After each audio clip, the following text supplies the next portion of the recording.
ways to conjure a vision, but today we are focusing on the Expedient vision conjuring process. Use of your lightest enchanted graphite is necessary, as the omnipresent line will multiply with every movement of your hand.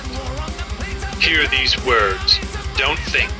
Look. Be swift and light as you hold your graphite like a wand, delicate but firm. It is time to work quickly and see the whole instead of the parts. Expedient vision conjuring is like intuition, trusted to take you beyond the limits of your rational mind. This approach is not for the faint of heart.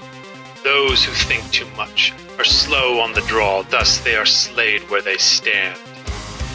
The essence of expedient vision conjuring, or what the uninitiated call gesture drawing, is rapidly drawing the still life before you without naming objects, identifying details, or placing values. By focusing on the most general information of shapes alone, you can lay out your entire vision quickly and effectively before the white nothingness has a chance to protest. It may seem like this isn't that important, but then again, who are you to argue with hundreds of years of drawing practice, passed down from mage to mage to mage ad infinitum? Thor thinks he's so funny, but there can only be one keeper and guardian of the prismatic cosmos. Shape will become one of two powerful pillars supporting your future quests for victory over the dreadful arts. So learn to see shapes. No amount of detail will save your work if your shapes are weak. But let's not get ahead of ourselves just yet.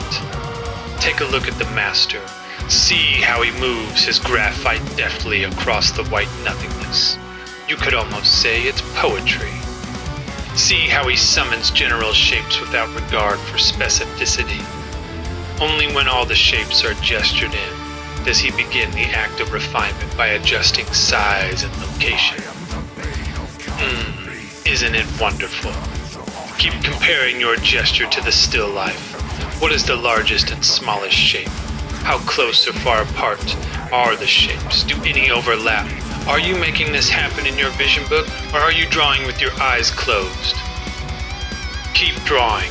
Keep making adjustments until these relationships are so righteous the sky splits by the sound of angelic horns bursting forth to bring honor upon your divine hand.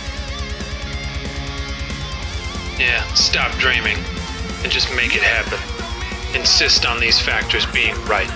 The master cares not for details. If you want details, you can follow AC/DC to the highway to helping yourself get out. Once you begin, the temptation will be to make each shape perfect before moving on. Don't be a fool and fall for this trap. Let your intuition call the shots.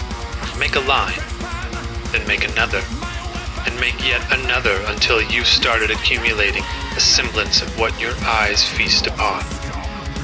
You have but a short time to make this happen, so don't get all caught up in your head. Let your eyes and hand do the thinking. If you want to be fluid like the master, allow the movement to flow from the shoulder and elbow. Don't let the wrist dominate. It's overrated as it is. Besides, we aren't in English class, are we? So don't hold your enchanted graphite like a writing quill. What more is there to say? Not much. So see the master work. See his hand movements and how each conjuring forms. Be like the master. Move quickly. Focus on shapes and don't be afraid to make lots of lines. Lines are a sign of intuitive thinking. Less lines, less thinking, less life force points.